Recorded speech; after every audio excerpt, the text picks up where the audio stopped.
যুবক যখন সেজদায় যায়, যুবক তো জানে না, ও তো জানে আমার চলায় জমিন কাঁপে, ও তো জানে যে আমার চলায় এলাকা কাঁপে। হায়, ও জানে না ওর সেজদায় যে আরশ কাঁপে, ওটাও জানে না। যদি জানতো তো এলাকা কাঁপাইতো না, যদি জানতো তো জমিন কাঁপাইতো না, ও সেজদা দিতে থাকতো আর আরশকে কাঁপাইতে থাকতো। যুবকের সেজদায় আরশ কাঁপে, আরশ। যুবক যখন সেজদায় যায়, সেজদায় পড়ে তো আল্লাহ ফেরেশ, নাইলে এই হাদিস কোনোদিন আসতো না। আল্লাহ ফেরেশতাকে বলে উনজুর ইলা শাব মাযা ইয়াফআল, যুবকের দিকে তাকাতো কি করে আল্লাহ জানেন। তো ফেরেশতা বলে জাআল আজলাহু ওয়া মাজালাহু লিআজলিক, সবকিছু বিসর্জন দিয়ে আপনার কুদরতি পায়ে মাথা ঠেকায় দিয়েছে। তা আল্লাহ বলে হাদা আবদি হাক্কা, এ আমার পারফেক্ট বান্দা, ইন্নী উবাহি বিহিল মালাইকা, তোমাদের উপরে আমি একে নিয়ে গৌরব করি।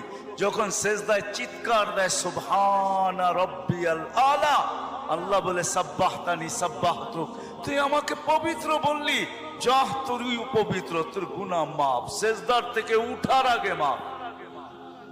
আলাইতানি ফাআলাইতুক, মহান বললি, তুইও সৃষ্টির ভিতরে মহান। দুনিয়া আলারা তোকে কি দিবে?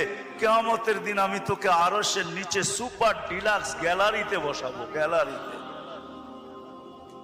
সুপার ডিলাক্স গ্যালারি বোঝেন? 7 জনের ভিতরে একজন ওই যুবক যে যৌবন আল্লাহর সাথে বিনিময় করে। আল্লাহ বলে তাকে আমি আরশের নিচে গ্যালারিতে বসাবো।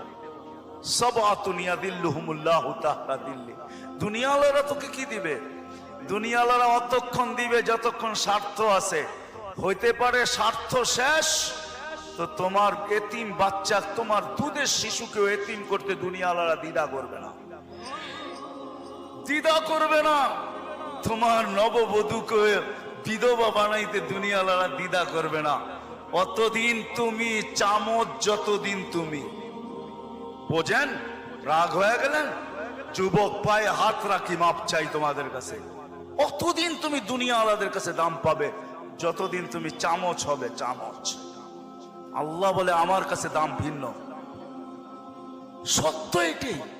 এই জন্য আসেন আজকের মজলিস থেকে ওয়াদা করে উঠি যে আজকের থেকে ভাববো যে আমি যে কোনো মুহূর্তে যেতে পারি।